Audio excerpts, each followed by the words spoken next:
फिर जानता है ज्ञान दीपक प्रज्वलित होते ही ऐसी सहज दशा प्रकट होती है। मुनि धर्म अंगीकार करने के विकल्प प्रज्वलित ज्ञान ज्योति से प्रकाशित होते हैं।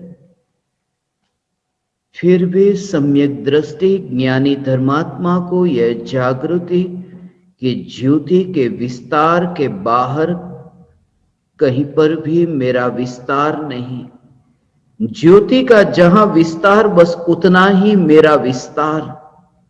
और ज्योति यह ज्ञान ज्योति, कोई भी ज्ञेय ज्ञानी जानते हो, मगर जानते समय यह जागृति कि मेरा विस्तार ज्ञान के बाहर कहीं भी नहीं है।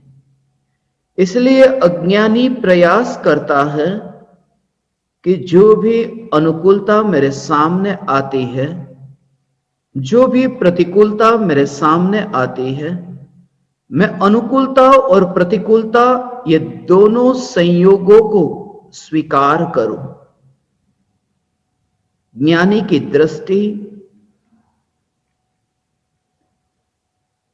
संयोगाधीन नहीं, स्वरूप की अनुभूति हुई। इसलिए अनुकूल और प्रतिकूल संयोगों का स्वीकार ये ज्ञानी नहीं करते। जो संयोग ज्ञान के ज्ञेय बनते हैं, जो भी ज्ञेय बनते हैं, फिर वे अनुकूल हो या प्रतिकूल, सिर्फ ज्ञेय मात्र जानते हैं। और ये जानते हैं कि ज्ञान ही प्रकाशित हो रहा है, फिर वहां अनुकूलता और प्रतिकूलता के भेद भी मिटने लगते हैं।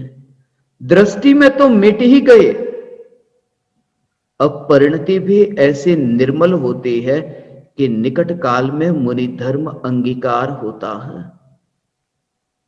फिर वे कहीं पर भी रहे, फिर वे गांव में रहे, नगर में रहे, शहर में रहे, वन में रहे, उपवन में रहे, स्मशान में रहे, नदी के किनारे पर रहे, या फिर पर्वत के शिखर पर रहे, या फिर पेड़ की छाया में वहां बैठ करके चैतन्य की शांत ऐसी निर्मल, ऐसी विकल्पों की जाल से मुक्त निर्विकल्प अनुभूति का रसास्वादन करते हो। ऐसे भावलिंगी मुनिराज, जिनके लिए अब अनुकूलता और प्रतिकूलता ऐसा कुछ भी नहीं, सिर्फ ये चैतन्य की जागृति। इसलिए अनादि से यही किया कि मैं अनुकूलता और प्रतिकूलता का स्वीकार करूं। मैं न द्वेष करूंगा, न मैं राग करूंगा। मगर ज्ञानी तो यह कहते, पूज्य गुरुदेव श्री कांजी स्वामी ये कहते थे कि अनुकूलता और प्रतिकूलता से राग द्वेष होते ही नहीं है। ये बाहर के जो संयोग है, उन संयोगों से, ये जो पर पदार्थ है, पर पदार्थों से राग द्वेष होते ही नहीं है। यदि पर पदार्थों से राग द्वेष उत्पन्न होते हो तो पर पदार्थों का अस्तित्व तो अनंत काल तक है, तो फिर राग द्वेष भी अनंत काल तक रहेंगे। पर पदार्थ नष्ट नहीं होंगे तो फिर ये राग द्वेष भी नष्ट नहीं होने चाहिए। तो वे कहते कि पर पदार्थों के कारण राग द्वेष होते नहीं। शिष्य सिर हिलाते, कहते कि ठीक कहा, पर पदार्थों के कारण आत्मा को राग द्वेष नहीं होते। फिर गुरुदेव पूछते कि क्या पर पदार्थों के कारण राग द्वेष नहीं होते, ये सत्य है? तो वे कहते कि हां, पर पदार्थों के कारण राग द्वेष होते ही नहीं।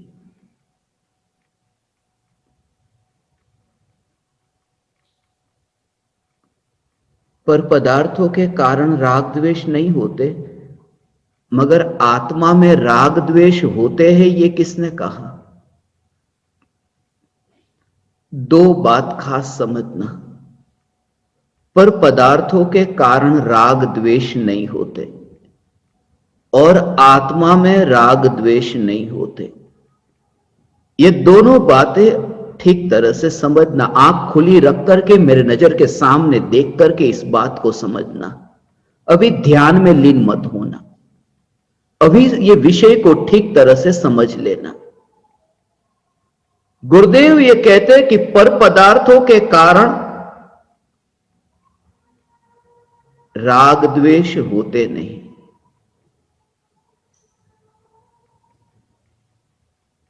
और ये कहते हैं कि आत्मा में राग द्वेष होते ही नहीं।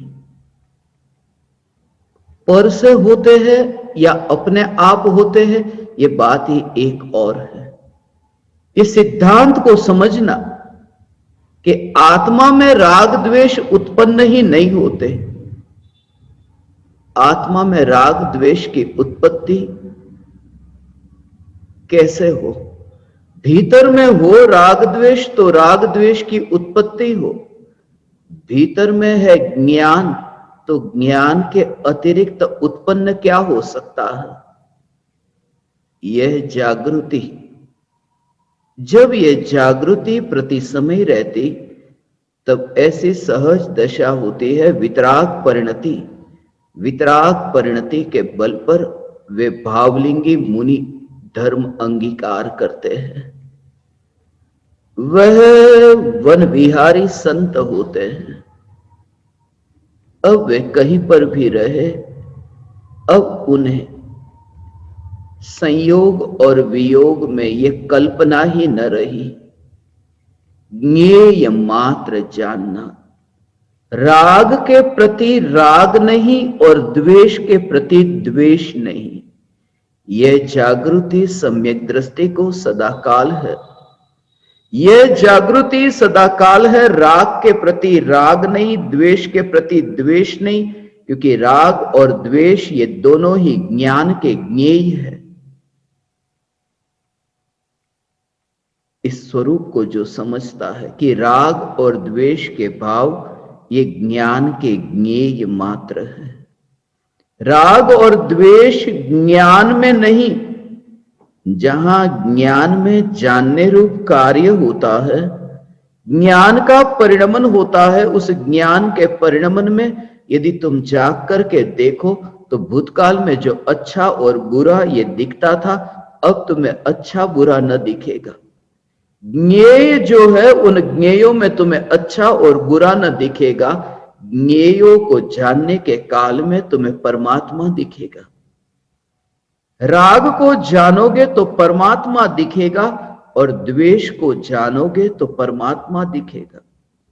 ये बात बहुत सूक्ष्म है,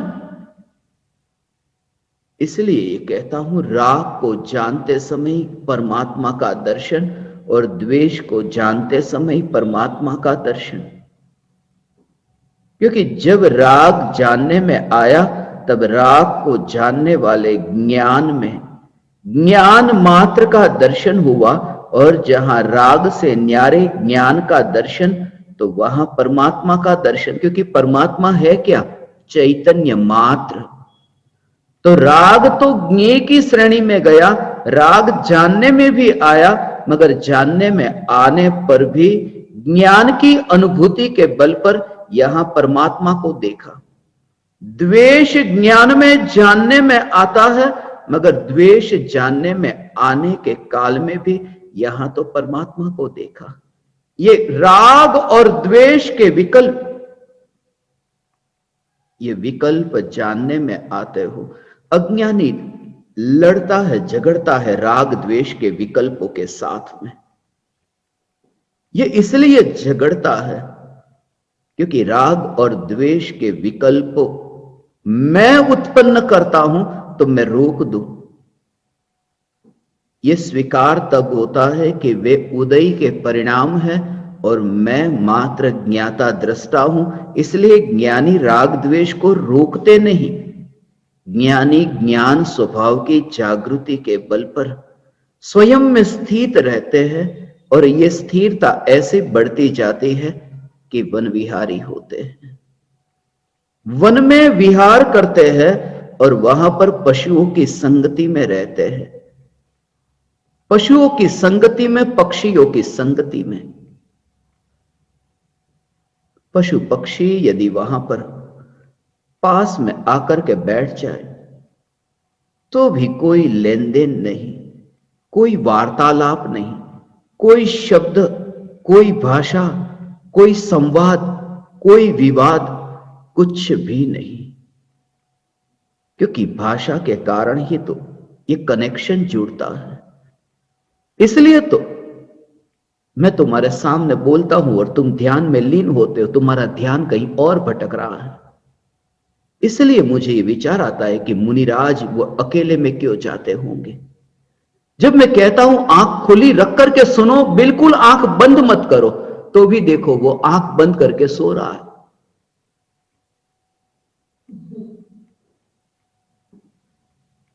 इसी वजह से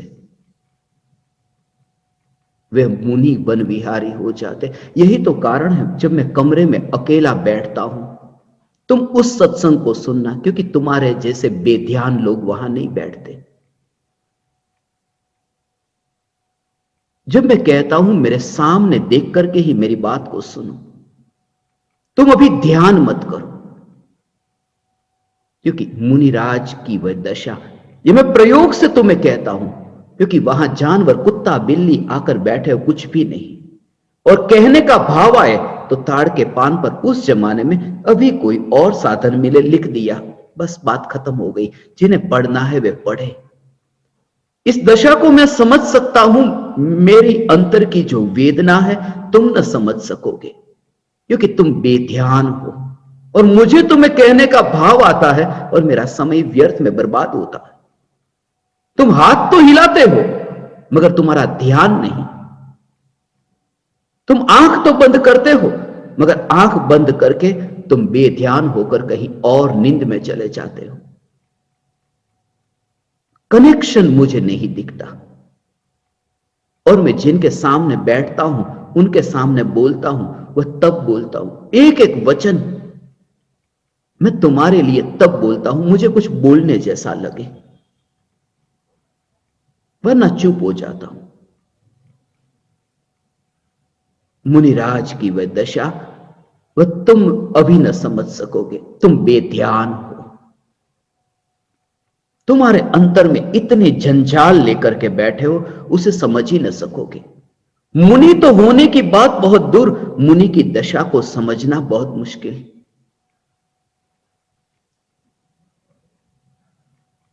भावलिंगी मुनि एकांत में रहते हैं, कोई झंझट नहीं।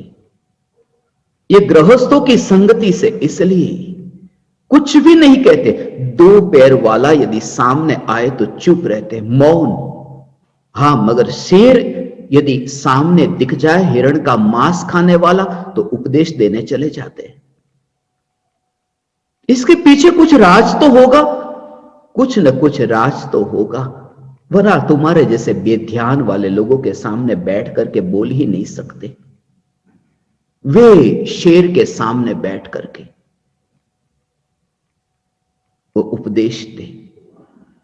भावलिंगी मुनि की दशा, जब गृहस्थी में ज्ञानी इतना उब जाता है, जहां रहता है कि अब यहां मेरे लिए ठीक जगह नहीं।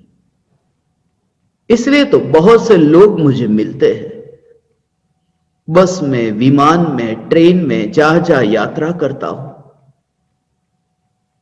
मगर बोलता नहीं, चुप रहता हूं। और कहीं कहीं ऐसे लोग यहां पर, ऐसे ऐसे ज्ञान दीपक जो आज मैं उनसे मिला था, जब तुम यहां मेरे सामने बैठते हो, ये मेरी मजबूरी है। मैं जब यहां बैठे हुए लोगों को देखता हूं तो ये मेरी मजबूरी है। जब तुम वहां, मैं देखूं कि यहां तुम सामने बैठे हो, तो अंदर से इतना भाव आता है कि कब कौन सा शब्द निकलेगा। और तुम्हारी पात्रता, उस पात्रता, उस योग्यता के कारण मैं बोलता हूं। मेरे भीतर में कुछ भी नहीं, ये तुम्हारे लिए बोला जा रहा है। इतना अहोभाव चैतन्य परमात्मा के प्रति, यह बात तुम्हें दोबारा सुनने को न मिलेगी। और तुम्हारी वो दशा नहीं, जब मैं तुम्हें कहता हूं अभी तुम ध्यान में जाने योग्य नहीं, अभी तुम बिल्कुल प्रमाद से भरे हुए हो, तब उसके पीछे कारण है। इसलिए तो मैंने चाहा जितना हो सके मैं एकांत में रहूं। इसलिए मैंने भीड़ से मुक्त होकर के, यदि समय मिला तो यहां पर ऑनलाइन जो सत्संग होता है वह करेंगे, मगर जितना हो सके मैं एकांत में अकेला रहना चाहता हूं। मुर्दों से बेहतर है अकेले में रहना। और वह दिन निकट काल में आएगा, यह आखिरी महीना है, जितना हो सके अकेले में। और कभी तुमसे देखना भी हो, यदि मुझे ऐसा लगे कि तुम्हारा चेहरा अभी ऐसा नहीं है जो ठीक तरह से सुनते नहीं, तो मेरे हाथ में रिमोट कंट्रोल है, मैं यहां से स्टॉप वीडियो कर दूंगा, बात खत्म। मगर यहां बैठे को तो मैं भगा नहीं सकता कि जाओ बाहर चले जाओ। ये तो एक दृष्टांत दे रहा हूं तुम्हें। सिर्फ इतना हो सकता है, मेरा कंट्रोल मेरे हाथ में है, तुम्हारे हाथ में नहीं। मुनिराज का कंट्रोल मुनिराज के पास में है। वे दूसरों को दूर नहीं करते, वे खुद जंगल में चले जाते हैं, वे खुद वन विहारी हो जाते हैं।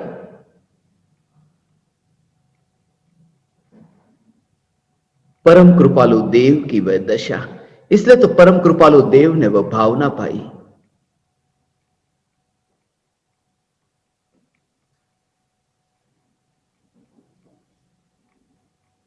कि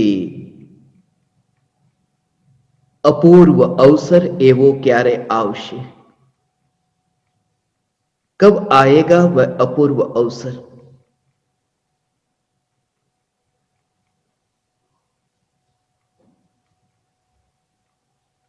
क्यारे थईशु बाह्यांतर निर्ग्रंथ जो। कब अपरिग्रह की दशा आएगी? सम्यक दर्शन प्रकट होते ही इस देह का, मनुष्य जीवन का जितना हो सके उतना सदुपयोग। अब ये देह सिर्फ संयम के लिए,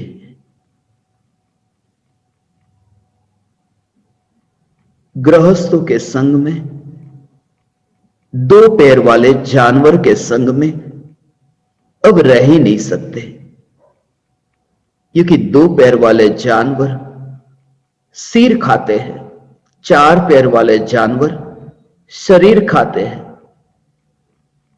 शरीर में और सिर में यही तो है कि आत्म साधना के लिए तुम्हारा सिर ठीक होना चाहिए, शरीर ठीक हो या नहीं।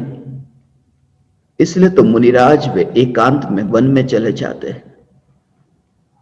और ऐसे ही विरले के संग में मैं बैठने की भावना पाता हूं। अब भविष्य कुछ और होगा। अब तो यहां पर ऐसे जलते प्रज्वलित दीपक ही बैठ सकेंगे जो निकट काल में वे भी मुनि धर्म को उपलब्ध होने वाले हो और होंगे।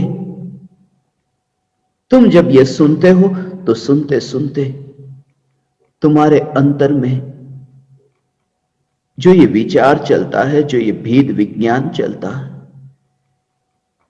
इस भेद विज्ञान से वह तुम्हें सहज वह दशा प्रकट होगी।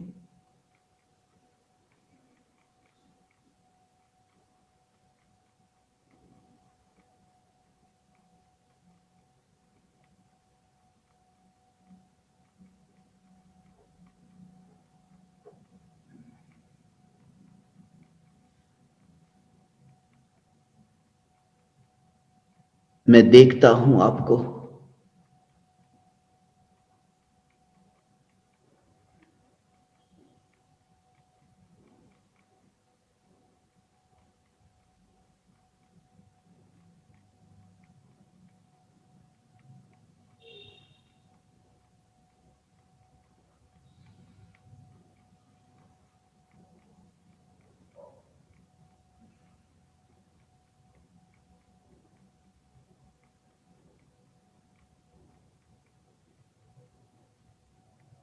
बस यही जागृति,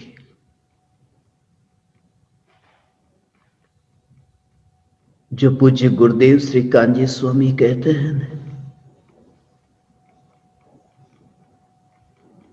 मार्ग में बहुत कांटे कंकड़ आएंगे,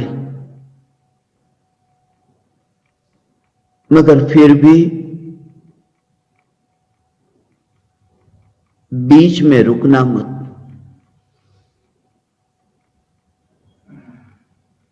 राग का भाव है, वही द्वेष में रूपांतरित होता है, इसलिए तू बीच में रुकना मत।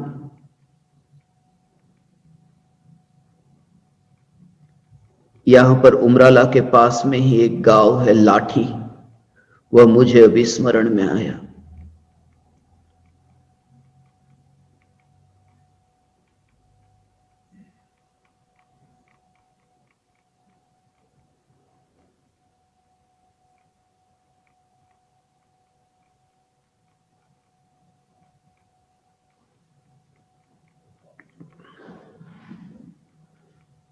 पूज्य गुरुदेव श्री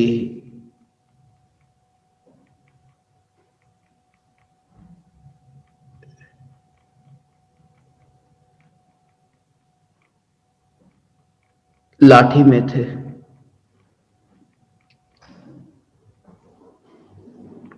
उस समय उनके पास जिसने दीक्षा ली थी, नारायण भाई,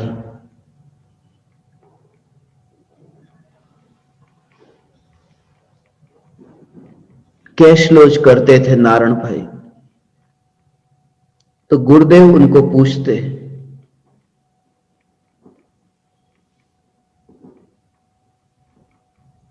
कैसा लग रहा है? तो वे कहते, भोजन करते समय पहले जितना राग होता था, जितनी मात्रा में राग होता था, आज कैश लॉज करते समय उतनी ही मात्रा में द्वेष हो रहा है।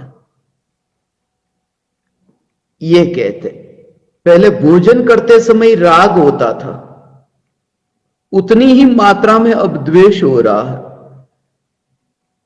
राग का द्वेष में रूपांतरण ऐसे हुआ।